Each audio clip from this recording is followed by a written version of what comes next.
최근 국제 정세는 서로 이익을 위해 치고받는 수준입니다.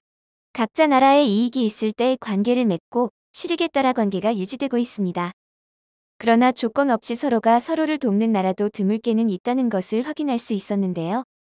바로 에티오피아와 한국의 관계입니다. 에티오피아는 동아프리카에 위치한 나라입니다. 커피의 본고장인 만큼 한국에서 만들어지는 다양한 커피 역시 에티오피아산을 사용하기도 하고 에티오피아 이름을 걸고 나오는 제품도 많습니다. 이제는 많은 분들이 에티오피아가 6.25 전쟁에 참여했던 파병 국가라는 사실을 많이 들어보셨을 텐데요. 사실 자신의 나라가 아닌 머나먼 나라의 전쟁을 참여한다는 것은 쉽지 않은 결정이기도 합니다. 대부분 파병을 하는 이유는 이해득실을 위해서 진행되고 있습니다. 하지만 에티오피아는 유일하게 어떠한 조건 없이 신념 하나로 대한민국의 편에 서서 도움을 주었습니다.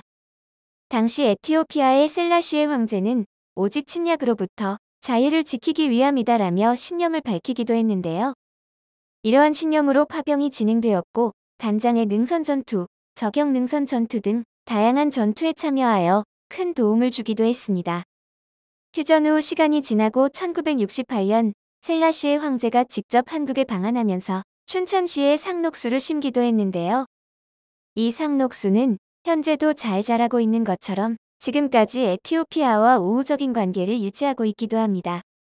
당시 한국은 너무나 가난한 나라였기 때문에 도움을 받는 입장이었지만 시간이 흘러 현재는 아시아권에서 선진국가가 되었는데요.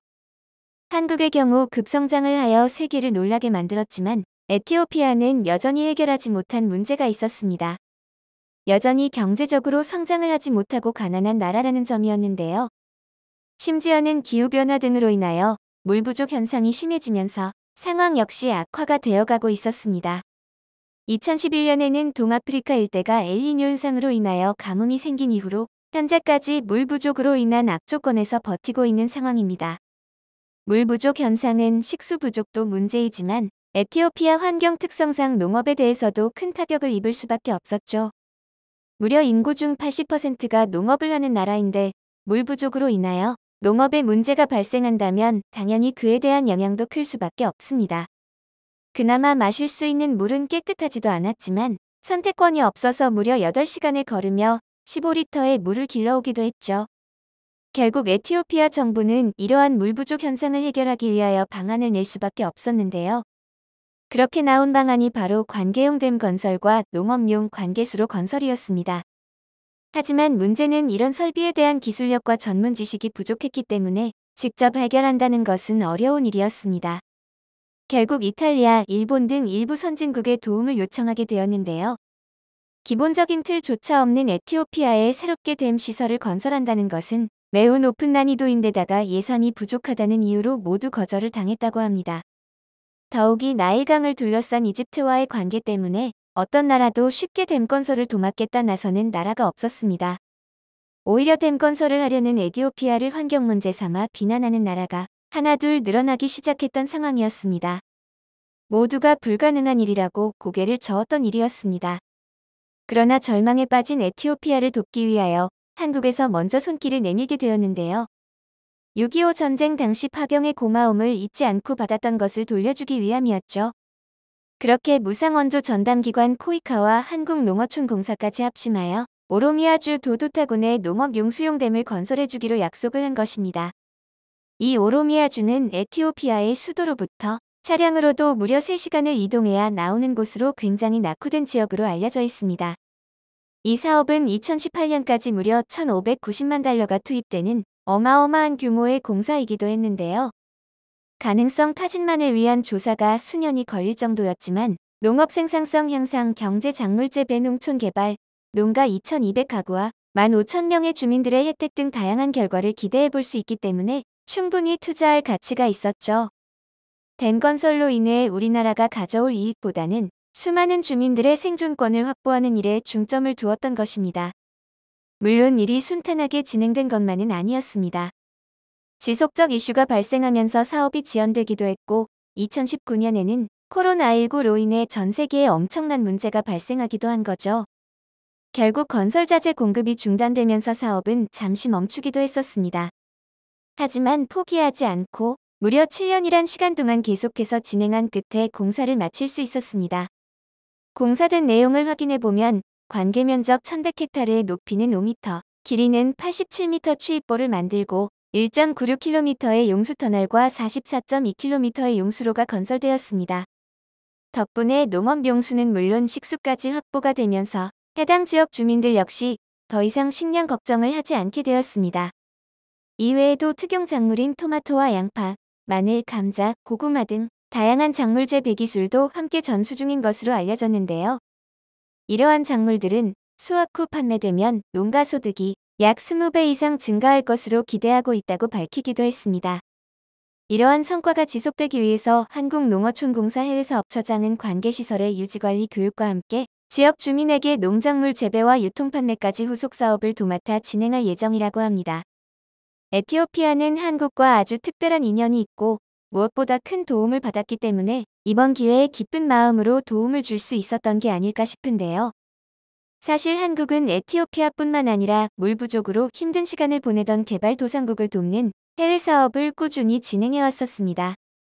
이 해외 사업의 첫 시작은 1967년 베트남 주월 한국농업사절단 파견으로부터 시작되었는데요. 이 사업은 현재도 유지가 되고 있으며 농업용 댐, 관계 개발, 경지 정리 등 다양한 농업 인프라를 구축하고 농촌 마을을 개발하여 농산물을 수확하고 관리하는 자급자족의 시스템 교육까지 함께 수행하고 있습니다. 이러한 노력 덕분에 개발도상국은 꾸준히 농업 발전을 이루었고 농촌 빈곤 해소라는 결과를 얻을 수가 있었습니다. 볼리비아 역시 농림혁신청과 협약하면서 한국의 씨감자를 생산할 수 있는 체계를 구축하기도 했는데요. 볼리비아는 원래 감자의 원산지이지만 국토에서 겨우 3% 미만 정도에서만 경작이 가능했기 때문에 사실상 사업화에 무리가 있었기도 합니다. 인구수에 비해 턱없이 부족한 생산량으로 경제 상황이 좋지 않기도 했었죠.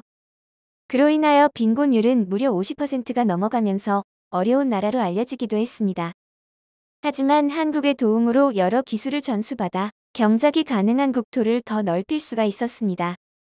그 방법은 바로 토양을 사용하지 않는 재배 방법이었는데요.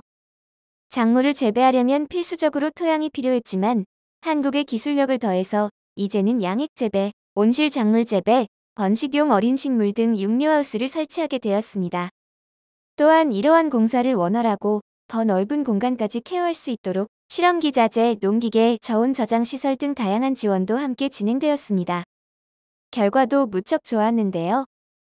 씨감사 생산량은 2017년에 헥타르당 6만 400톤에서 지난해 2021년에는 12만 톤으로 무려 2배 정도 상승하게 되었습니다.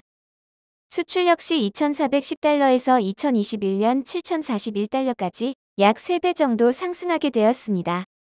충분히 성장할 수 있는 가능성이 있지만 아무 나라도 관심을 주지 않았던 나라들이 한국과 함께 성장할 수 있다는 사실이 뿌듯함을 느끼게 해주었습니다. 에티오피아와 좋은 인연으로 시작하여 농업에 대한 지원 역시 많은 이들의 관심 속에서 마무리가 되었는데요. 이번 사업으로 인하여 한국 역시 마냥 도움만 준 것만은 아닙니다. 다른 나라에서도 포기할 만큼 너무나 어려운 환경이었지만 한국의 농업 기술을 이용하여 분명 성공까지 이끌어냈고 이는 앞으로 동남아시아, 아프리카, 남미 대륙 이외에도 전 세계로 더 나아갈 수 있는 희망을 볼 수 있었던 거죠. 각 나라마다 기후와 환경이 다르지만 한국이 보유한 다양한 농업 기술은 어떠한 환경이라도 작물이 생산될 수 있도록 환경에 맞게 적용시킬 수 있기 때문에 앞으로가 더욱 기대되기도 하는데요. 6.25 전쟁 당시 아무런 조건 없이 3,000명의 목숨을 대한민국에 빌려줬던 에티오피아의 파병군들의 마음처럼 대한민국 역시 은혜를 보답할 줄 아는 모습에 저절로 미소가 지어집니다. 네티즌들 역시 그동안 에티오피아가 파병국가인 줄 몰랐는데 이렇게 알고 나니 너무나 감사한 마음이 든다. 사업 결과를 잘 유지해서 더 이상 물 부족에 시달리지 않았으면 한다. 라는 의견이 나오기도 했습니다. 한국 역시 앞으로도 어떠한 조건을 내걸기보다 우리가 받았던 것처럼 힘든 나라에 먼저 손을 내밀어 줄 수 있는 나라로 남아주길 바라봅니다. 영상을 끝까지 시청해주셔서 감사합니다. 구독과 좋아요는 영상 제작에 큰 힘이 됩니다.